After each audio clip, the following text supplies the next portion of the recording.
Welcome to this week's Money Metals podcast, helping gold and silver investors during these turbulent times. Now, here's this week's market wrap with commentary and analysis from the low-cost precious metals dealer voted best in the U.S., Money Metals Exchange.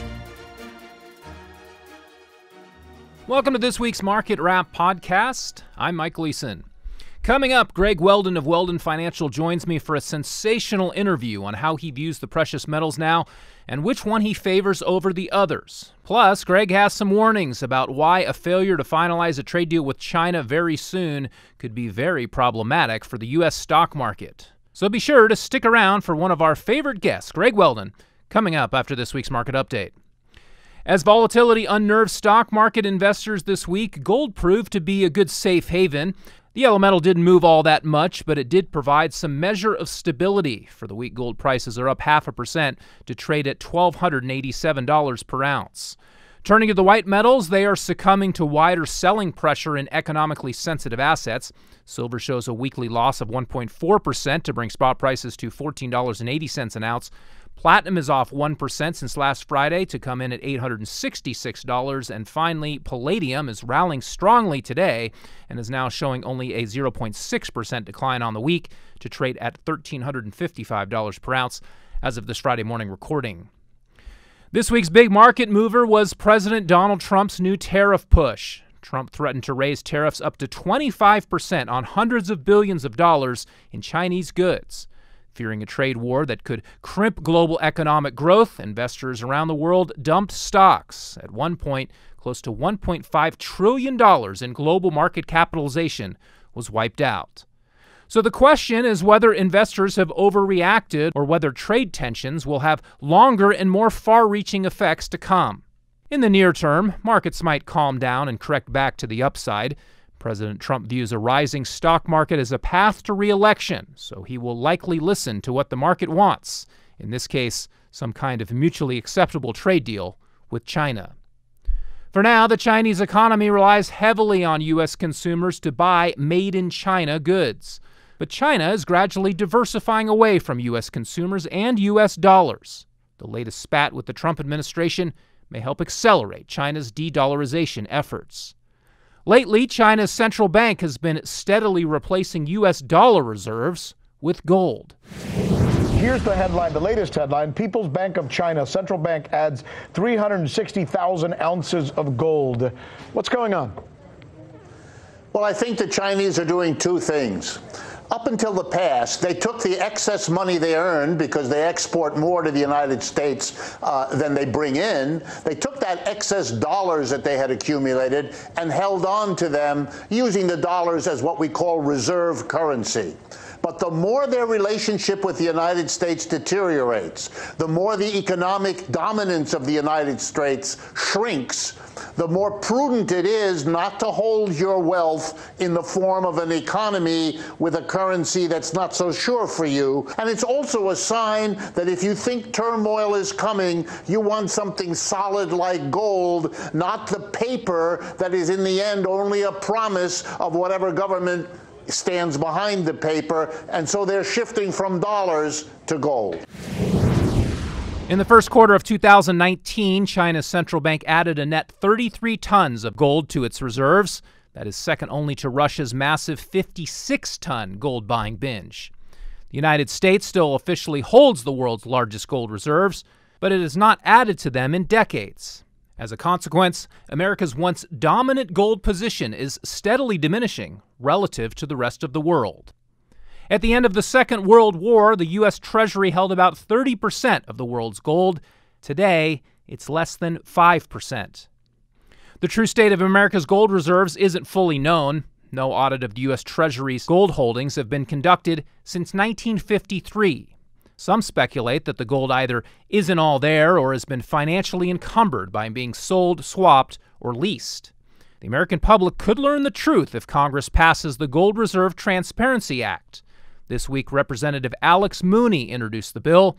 The Gold Reserve Transparency Act would provide for a full accounting of the United States gold reserves, directing the Comptroller of the United States to conduct an assay, inventory, and audit.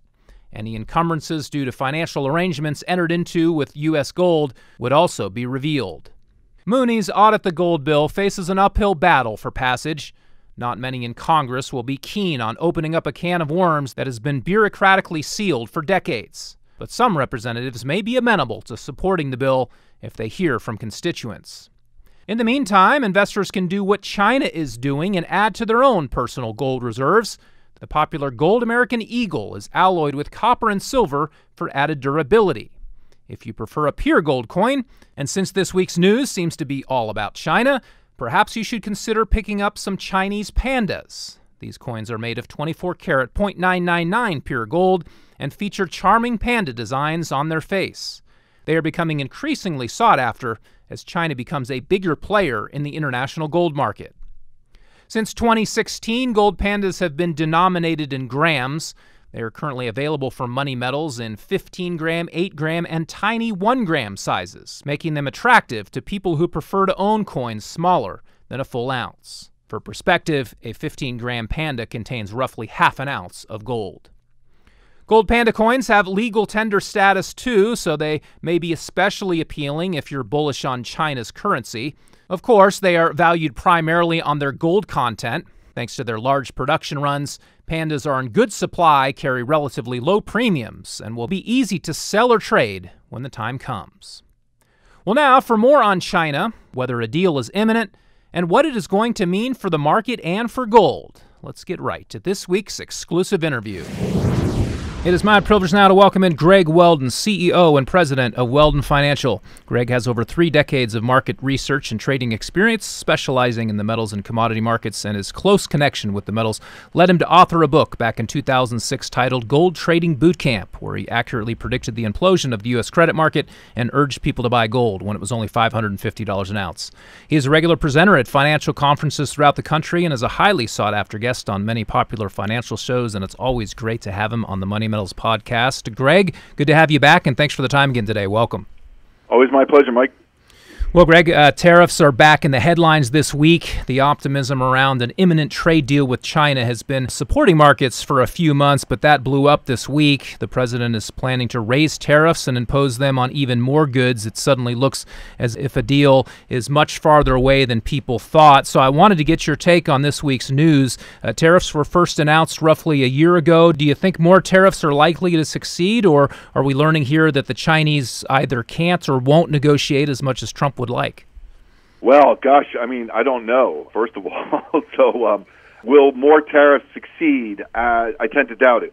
I mean, there's certainly one camp that believes that these are almost irreconcilable differences, that we could go on and on and on. I mean, if the Chinese have backed off, there's really no choice here. I mean, if they're reneging already before a deal's even made, I mean, that's not necessarily bargaining in good faith, and there's a lot of people out there would suggest that that's been their modus operandi the entire time. The modus operandi of Trump is to play hardball, and that's what he's pulling here. I think the bigger question, Mike, is kind of twofold. Clearly, it's huge, all right? I mean, if they don't reach a deal, that's devastating because having reached a deal is priced into the markets to some degree, certainly in the U.S.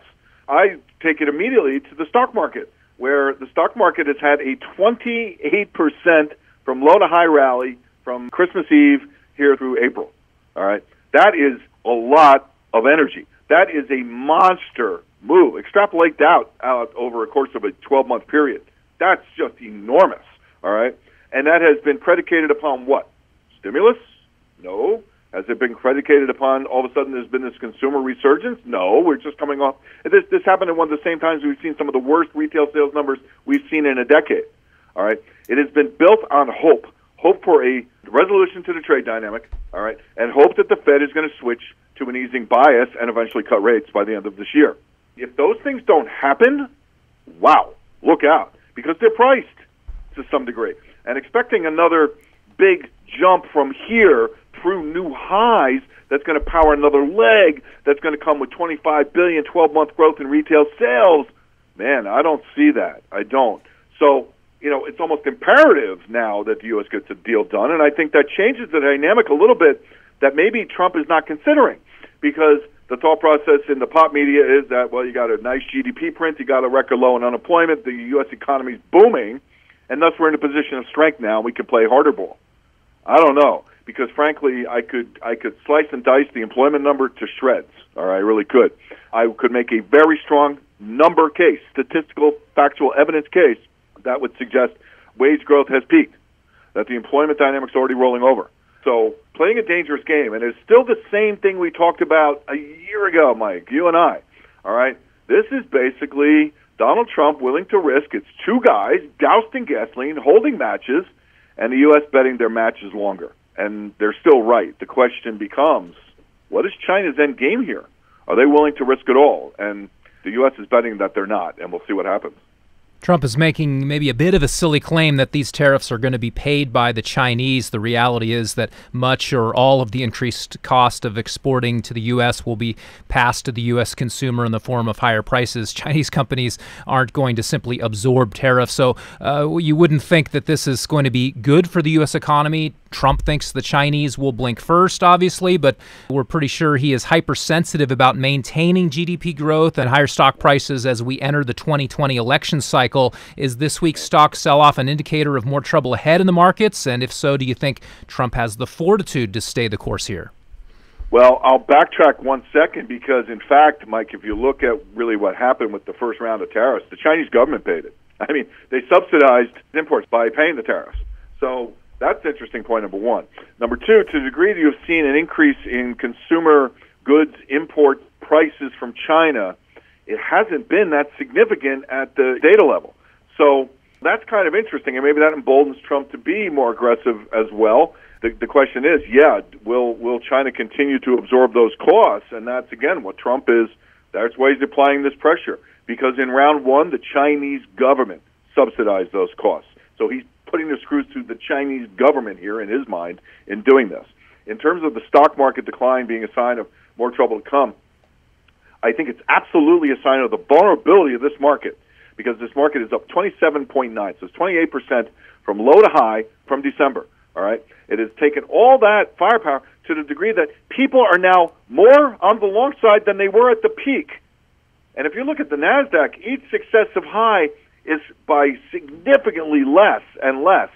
There is not a metric in terms of the rate of change on a 52-week basis that is even close to new highs here. So there's a lot of kind of inner weakness that's potentially exposed here if you don't get a trade deal, if you don't get a Fed that shifts to a bias towards easing. And because the fixed income market has priced this. The 2-year note, the 5-year note, both below the effective Fed funds rate of 240. We said watch for this back in September. When the 5-year note was at 3%, I said specifically, you're not going to go above 3 because inflation's not going to go above 3 and the Fed's not going to get to 3. Even though that's where they thought they would get, they weren't going to get that far. The question then became, how much could you deprice? Could you deprice down to 2.25, down to 2? I was hoping they wouldn't hike in December, because in so doing, they taxed on another bunch of billions of dollars to the bill that consumer pays every month to float their debt, which is at a record high. All right. All of a sudden, it's now 70% of retail sales on a monthly basis. That's not sustainable. And what happened? The consumer choked. I mean, look at the numbers. The retail sales numbers were horrible. And the market powered ahead anyway on the thought process. The Powell pivot was a shift in policy towards where they're saying we're going to ease. The Fed funds futures market prices in nearly 100% chance of a rate cut by the end of this year and another one by the end of next year. The Fed dot plot says hikes. 6 of the governors vote for a hike in 2020. When you listen to kind of where the shadow Fed and some of the Fed watchers are, they are saying that, hey, we're at neutral, but the Fed may still have to go a little further based on the labor market. Now, I say that's a faulty reason, and I don't see the Fed hiking. I do see the Fed cutting, but it's a question of how do you get there. So you've gone through this process where the fixed income markets kind of wanted to try and force the action, which is what I said when you got 3%. It's like the Fed's not going to turn unless fixed income turns, and the bond market comes down towards where the effective Fed funds rate is after the December hike. That's at 240. Well, I mean, I was even surprised it went below, but the 5-year note led the way. The curve inverted, and both of the 2- and 5-year note were below 240, while the Fed funds are pricing in an ease. What did the dollar do? It did nothing. It stuck near its highs.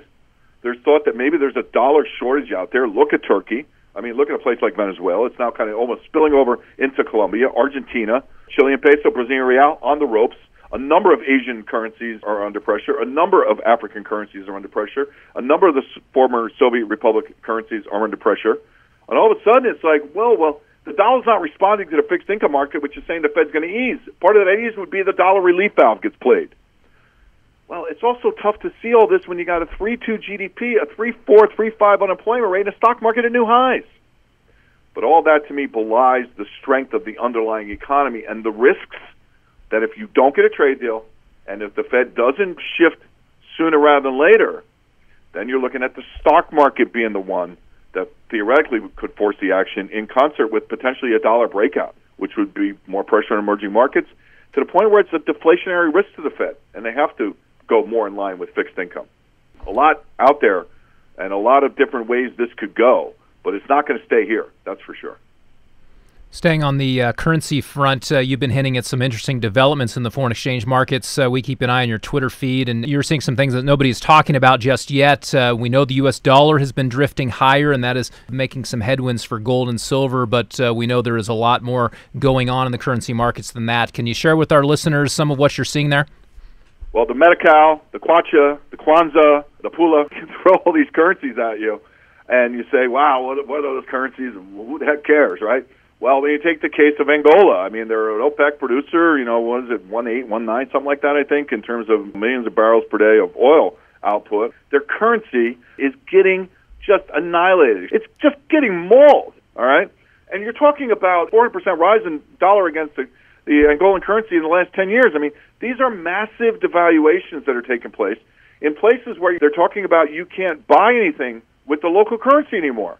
So now you need either digital or you need dollars or you need metal. And what happens, of course, is gold in these currencies is also at record highs and in big demand. Dollars are in demand, gold's in demand, and there are several tangents that are really important that come out of this story. And you say to yourself, who cares about these currencies? Well, you take the case of like a Mozambique and these currencies down there around the area around South Africa, sub-Saharan, at the southern part of Africa, even you throw the Congo into the mix for crying out loud. You get this dynamic around trying to peg the currencies, trying to save the value of the currencies in terms of purchasing power. And what was the currency? I forget now. The country's escaping my thought process right here. It's not Mozambique. It's the one that's Madagascar. No, it is Mozambique. Whatever. There was one of those countries where they had the big currency problem. They were going to link to a basket of local currencies, including the Angolan currency, and it just completely collapsed.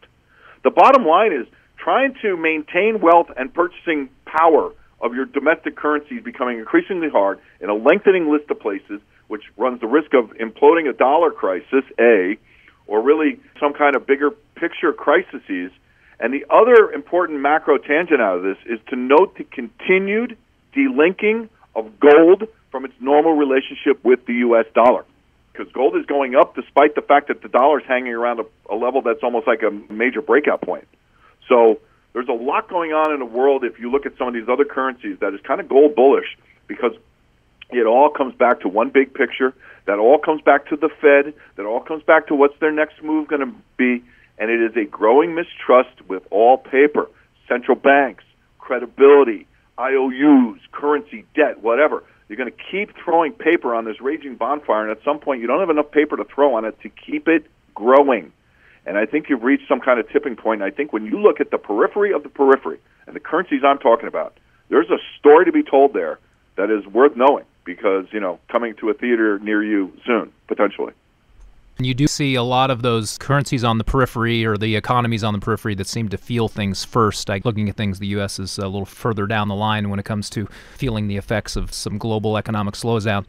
Now, turning back to metals here, Greg, what are you seeing there? Silver has been pretty disappointing as prices have dipped below $15 an ounce. Gold is hanging in there pretty well, actually, all things considered, especially given how the dollar's doing. We're just below $1,300 here as we're talking Wednesday afternoon. What do you see ahead for the metals, Greg, and can they finally catch a bid and get some kind of a breakout going, or is 2019 going to be another sort of ho-hum / disappointing year in the PMs?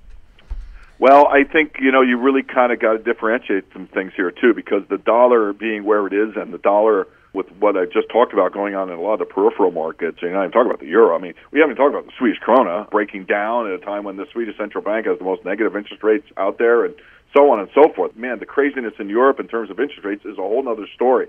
But how this then links back to gold is bullish, but maybe not so bullish for industrial metal, at least not in the near term. I mean, it really takes a shift from the Fed that impacts the dollar, I think, to be the be-and-all of the kind of next phase of a rally that could be seen in the industrial metals. We thought we were going to get there, and we wanted to like them, but it's been a frustrating trade, and it's kind of breaking down here, and that's because the dollar is sticking around 98 instead of taking out 95 on the downside. But that's because the Fed is standing fast. Why? Because you got high GDP, you got low unemployment, and you have until the last few days a stock market that's up 28% and at the verge of being at record highs. So, of course, it's the process to get the Fed to where they're going to have to be because, frankly, none of what we're talking about in terms of equities and even in terms of the GDP numbers and some of this stuff is, to me, sustainable through the end of the year unless the Fed changes. So it's going to take pain to get to the point where the Fed is even needed. And so that pain is probably in the base metals and the industrial metals. In the meantime, gold continues to de-link. So you like gold over silver because silver needs to prove itself, and it's still kind of weighted down by its industrial anklets, so to speak. But I think the case for gold improves every day that it's not breaking below 1266 while the dollar's up here at 98. Because even if the dollar breaks out, that's going to be a denouement, and that's going to be a tipping point, and that will ultimately bring the Fed back into play. Then the bigger picture move for me in the dollar is below 95.02, and that's when the metals gel. Having said all that, the bounce that we've seen off 1266 here, if you look at the long-term charts, this thing could be sneaky and could come out of nowhere where if you get above 1344, and who's invested in gold? It's still not a loved asset. People are scared to death of it. Why? Because the dollar's at 98, because it seems like the U.S. is in good shape. From that perspective, if it gets above 1344, Mike, and you really are looking at some real fireworks potentially on the upside. So keeping in mind that I think from a fundamental Fed monetary perspective, it's patience. That's not to say that this thing couldn't sneak up on you, and don't get caught sleeping, because above 1344, you're going to want to be involved. It seems somewhat interesting that the Fed is not still hiking rates, given the fact that, yes, GDP numbers are looking good, unemployment is so low, the stock market's doing so well. It seems like they probably should be raising rates. The fact that they're not, is that just a matter of the debt bubble totally implodes if they continue to hike? Is that how you see it? I think that's a fact of they actually see that the inflation risk is skewed to the downside. If you look at where CPI is, if you look at where energy is, I mean, you've had this big rise in energy, but it only brought you back to where you were a year ago. So there's no inflation impetus. With the most recent decline over the last couple of days, even gasoline is now back to a position where it's down double digits versus a year ago. There's no upside impetus in inflation. Like I said before, I could slice and dice the employment number to shreds. What you see is 65% of industries posted a decline in average weekly earnings, an outright deflation for the month. The year-over-year rate of change has dropped from 3.6 to 2.9. It's back below 3. It's below the year-over-year change in average hourly earnings, and weekly earnings lead. Part of the reason is because hours worked fell, but also there wasn't enough juice in average hourly earnings to make up for that. So you have what really looks like a trend change in earnings to the downside. A lot of the anecdotal evidence is there. You look at some of the surveys. You look at the ISM numbers. I mean, you're seeing softening there. You're seeing softening in some of the labor market dynamics. The most recent employment number, Mike, it kind of made no sense in the degree that you had like 700,000 increase in the number of people not in the labor force. And you had your employment gain, and even in the household survey, it was a decline, but only 100,000 in employment. And a participation rate fell 0.2. That's not a labor market that is tightened in capacity, is tightened in terms of slack. The unemployment rate is not the number to look at. It's misleading. And when you kind of look at the numbers you're producing in terms of your job growth, that's great because you need it, because you have growth in the population. So there's a lot going on here to me that it's easy to look at the unemployment rate and say what Powell has said the entire time. This means we're going to get a potential for an inflationary kind of implosion to the upside here in terms of wages, that it's so tight that it kind of implodes to the point where you have to drive wages up. We've seen that happen, and we've seen the tightness in the pipeline in terms of delivery times and supply disruptions and all this stuff and trucking. All of that's gone. All of it's worked its way out. So I don't see an inflation impetus. And to me, thinking that the Fed's going to raise rates based because GDP is finally back above inflation. And they want to raise rates so they can squelch that when inflation is really not a risk. So we'll see. And again, I think the stock market's the key, because the stock market is built on, to me, on things that haven't yet happened and may not. And you can talk all you want about this GDP report. That's fine. I just don't see where the next engine of global growth is going to come from. It's not trade. It's not going to be a trade deal. It's less than 2% of GDP. It's not going to result in hundreds of billions of dollars of fresh money in the U.S. It's not going to equal the trade deficit. You're not going to reduce the trade deficit. You're not going to eliminate it. Let's put it that way. And is the Fed easing? Well, Fed's a couple steps away. Why? Because everything looks so rosy. We know that they want inflation eventually here, and got to think that they'll probably make sure that they get it at some point. I think. Well, you could make a case that if they raise rates, they're working against themselves if they want inflation Absolutely. to get to and stick around too. I mean, raising rates here would be counterproductive to their stated goals. Yep, absolutely. That's why I think we think that we're going to get inflation at some point, but we just haven't quite yet. Well, good stuff as always, Greg. We appreciate the time and love getting your commentary. Now, before we let you go, please fill people in on Weldon Financial and how they can find you and any other information that they should know about you and your firm. Sure. I mean, you can go to our website and sign up, www.weldononline.com, WELDON, weldononline.com. Or email me directly, Greg Weldon, GregWeldon, at Weldon Online. And I'd love to send you a copy of the report we did today. It's a special on the U.S. stock market, and we call it the Nurse Ratched market. And if you remember, of course, Mike, one flew to the cuckoo's nest. And bottom line to me is the market's up 30% on a lot of hope. And it's almost like, calm down here, man. I hear Nurse Ratched in the background saying it's medication time, gentlemen. It's medication time. And that would mean maybe a correction in the stock market. We look at all the sectors, tech and the retail and the healthcare and semiconductors and so on and so forth, and bond market, dollar, gold. And that's our special today, Nurse Ratched. And I'd be happy to send that to any of your listeners if they email me directly at GregWeldon at weldononline.com. Well, excellent. Thanks again, Greg. I hope you have a wonderful weekend, and we look forward to speaking with you again before long. All the best, and take care in the meantime. Thanks, Mike. You too. Well, that will do it for this week. Thanks again to Greg Weldon of Weldon Financial and Weldon Live. For more information, simply go to weldononline.com, where you can sign up for a free trial. Again, you can find all that information at weldononline.com. Be sure to check that out. And check back next Friday for our next weekly Market Wrap podcast. Until then, this has been Mike Leeson with Money Metals Exchange. Thanks for listening, and have a great weekend, everybody. Thank you for joining us for this week's Money Metals podcast. Be sure to come back next week. And don't forget to subscribe to our podcast through iTunes for answers to all of your questions, or to discreetly and securely buy or sell gold or silver coins, bars, and rounds. Call 1-800-800-1865 or visit www.moneymetals.com. Our knowledgeable and no-pressure specialists are standing by between 7 a.m. and 5:30 p.m. Mountain Time, Monday through Friday. Or you can lock in your order online, 24 hours a day, 7 days a week. Again, visit us at www.moneymetals.com or call 1-800-800-1865.